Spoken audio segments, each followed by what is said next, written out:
प्रिय विद्यार्थियों, इस वीडियो के पहले पार्ट में मैंने लोक साहित्य और उसकी विशेषताओं पर चर्चा की थी और इसके साथ ही मैंने लोक साहित्य के वर्गीकरण पर चर्चा करते हुए लोक साहित्य के 5 भागों को बताया था।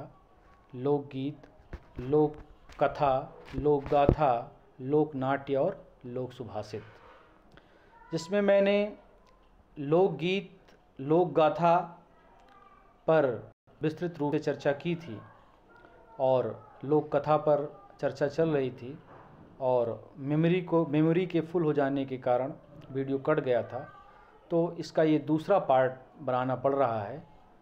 तो लोक कथा के संबंध में मैं बात कर रहा था कि लोक कथा कुछ और नहीं, वही कथाएं हैं जब हम सोने के लिए अपनी माताओं के पास, अपनी दादी के पास, अपनी नानी के पास जाते थे, तो जो वे हमें सुंदर सुंदर कहानियाँ सुनाती थी और जो हमें वो कहानियाँ आनंद की अनुभूति कराती थी, वही कहानियाँ लोक कथा के अंतर्गत आती हैं।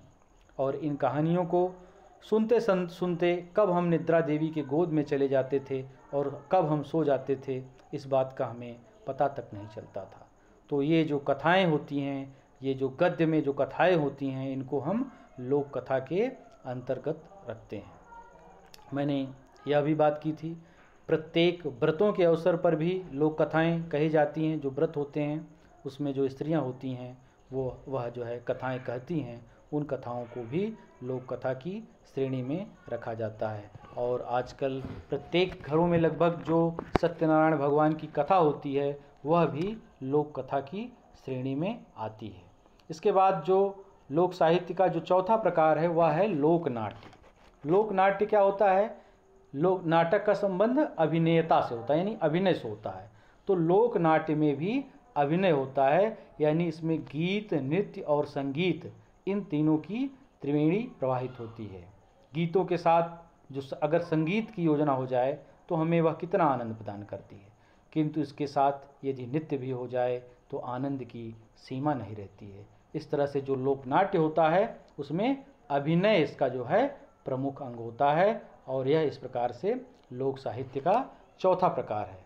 लोक साहित्य का जो 5वां प्रकार है उसे हम लोक सुभाषित के नाम से जानते हैं और लोक सुभाषित के अंतर्गत मुहावरे, लोकोक्तियाँ, पहेलियाँ, सुभाषित, बच्चों के गीत, पालने के गीत इत्यादि आते हैं, जिनका व्यवहार गांव के लोग प्रतिदिन अपने व्यवहार में किया करते थे। इस प्रकार से यह लोक साहित्य का वर्गीकरण था। धन्यवाद।